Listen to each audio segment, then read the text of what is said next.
côté du directeur musical Luciano Acocella. Bonjour. Bonjour. Bonjour. Bonjour, vous êtes le directeur musical des deux opéras qui seront prochainement représentés les 18 et 20 mai. Quelles sont les couleurs musicales que ces deux opéras vous apportent? À moi, n'importe rien. C'est-à-dire à l'histoire de la musique, beaucoup. Ce sont deux ouvrages dramatiques.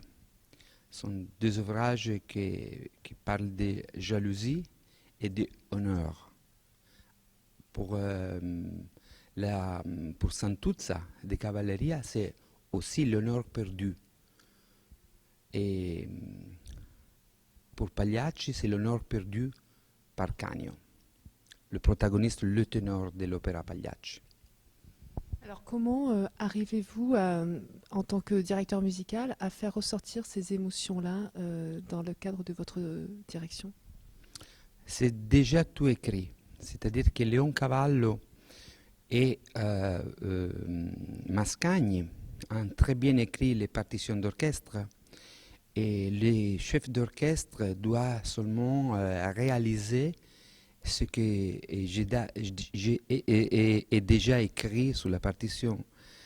Et il faut naturellement le chef d'orchestre avec le metteur en scène, avec le chanteur qui travaille dans une équipe naturellement et cherche aussi de mettre quelque chose de personnel, quelque chose de personnel, d'émotionnel que de toute façon que tous les artistes ont. Mais les indications principales sont de les deux compositeurs qui ont très bien écrit tous les trajets dramatiques et musicaux des deux ouvrages. Alors, quelles sont les émotions les plus profondes de cette musique? Pour Pagliacci, pour Cavalleria Rusticana, on parle dans l'ordre, il y a à côté de l'aspect dramatique, il y a des aspects intimistes, très intimistes, et ça, on le pouvons écouter dans l'introduction à le premier acte et dans les très fameux intermezzo. Et cette pulsation dramatique à côté de l'intimisme, c'est dit intimisme, et c'est un peu la couleur des Cavalleria.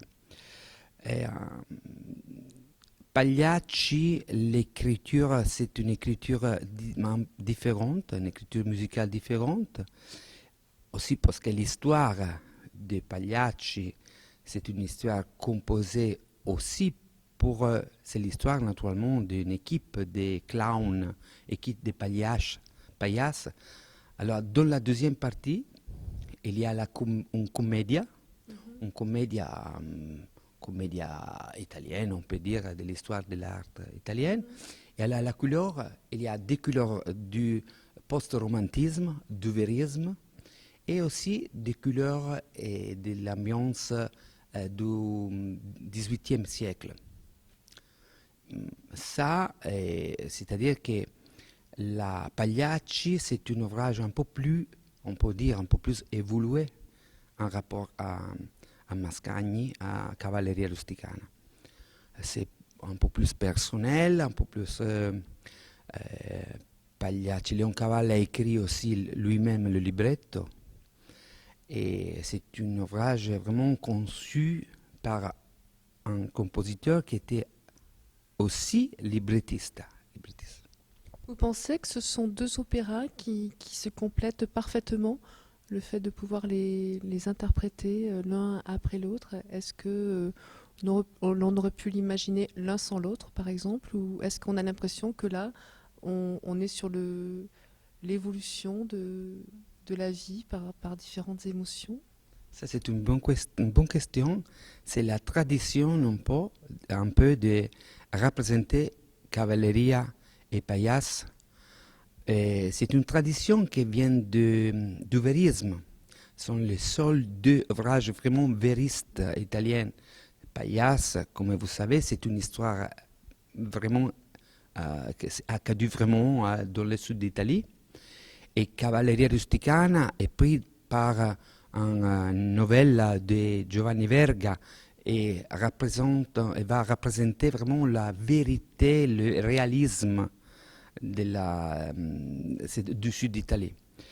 Et, quelques théâtres ont essayé de représenter en paillasse avec notre ouvrage, par exemple, un des actes uniques de Puccini, je me rappelle peut-être avec Suor Angelica ou avec El Tabarro. Mais les intentions, je pense, de les représenter ensemble, c'est pour donner vraiment deux avis différents, deux idées différentes sur le même thème, que c'est le thème de la jalousie et de l'honneur. Et en même temps, ça fait aussi un équilibre. Oui, je pense que oui. La durée, c'est à l'origine, Paillasse, c'est écrit en 2 actes. On la va à représenter avec un acte un acte unique. Et ce sont 2 ouvrages, la durée, c'est presque 1 heure, 10 minutes chacun, et il se va compléter, c'est un spectacle complet, le public reste dans la même ambiance, de la même atmosphère, du début à la fin.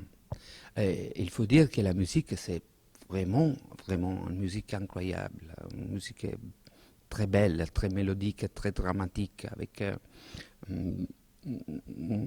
je n'ai pas de mots pour exprimer. Oui, vous semblez très ému de parler de cette musique, surtout que c'est la première fois que vous dirigez cette musique-là. Non, c'est pas la première fois. Je l'ai déjà dirigé. Mais chaque fois que je l'ai à faire, c'est une chose. Une sensation encore plus forte. Oui, parce que vous savez, dans la vie, on va maturer des choses différentes, les idées changent. Et alors, des petites, on va à trouver des petits détails, des nouveaux détails, des nouvelles intentions dramatiques ou musicales. Toutes les fois que je reprends une partition, je vais retrouver des choses intéressantes. Et c'est pas la même chose toutes les fois. Et c'est pas la même chose une représentation et notre représentation. Ce sont 2 choses différentes. Différents interprètes aussi qui apportent une certaine émotion ou pas forcément Ah. pour le directeur musical? Non, mais c'est tout l'ensemble, c'est-à-dire qu'il y a des représentations à l'intérieur d'une production dans lesquelles on va donner quelque chose en plus, on va enlever quelque chose. C'est-à-dire que quand on fait la première, la deuxième c'est différente, la troisième c'est différente encore. Il y a beaucoup de petites choses, mais ce n'est pas vraiment une chose mathématique. Ça dépend de la soirée, dépend de comment nous avons dormi, mangé, de les problèmes, l'orchestre, le problème de la famille, de toutes les choses que vous savez. On est être humain, alors c'est- chaque jour c'est différent. Vous pensez que le public peut ressentir la musique différemment aussi en fonction de votre, de ce que vous ressentez? Est-ce que vous arrivez à, justement à ne pas partager ce que vous ressentez à travers votre musique? Je veux dire que c'est pas mon musique, ma musique. Oui. C'est-à-dire que de toute façon, c'est un travail d'équipe. C'est pas seulement moi qui va faire la soirée. Sont les chanteurs surtout. Les chanteurs sont très importants dans l'opéra.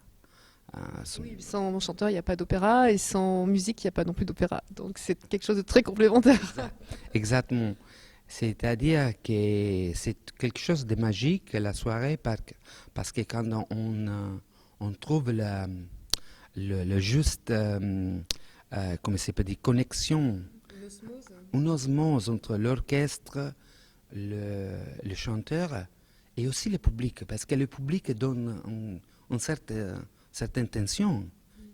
Quand le public, on écoute dans le pianissimo est totalement en silence, alors on commence à comprendre l'orchestre, le chanteur, le chef, que quelque chose de magique va monter, et que comme c'est dit, le public est rapide, est très très pris dans la musique et au moment. Alors on comprend que on est en train de faire un bon travail. Quels sont vos projets, Luciano? Futur. Ah, alors, je suis naturellement le premier grand que je tiens beaucoup à dire. La prochaine chose que je vais faire, c'est Musique en fête au Corrégie d'Orange avec France Télévisions. Et c'est la quatrième année qu'on le fait. Et je dois remercier beaucoup France Télévisions et beaucoup à Pascal Dupuridis, la idéatrice de ce programme, qui encore pour le quatrième an a eu une grande confiance en moi. Ça, c'est là que j'ai envisagé d'inviter tout le public qui aime l'opéra de voir cette émission parce que c'est très, très. Il y a aussi des chanteurs qui chantent aussi dans sa production. Armando Noguera, il vient aussi à chanter à Orange. Et quelques chanteurs qui chantent ici, Ko, le baryton coréen, Jean-Pierre Furlan a déjà chanté avec moi au Corrégie d'Orange pour la musique en fête. Et la deuxième chose que je vais faire, très important, c'est mon début au festival de Wildbad en Allemagne. C'est un festival rossinien, c'est le festival rossinien d'Allemagne. Je vais faire l'Adélaïde de Bourgogne. Et il y a aussi la registration d'un CD et je pense un DVD.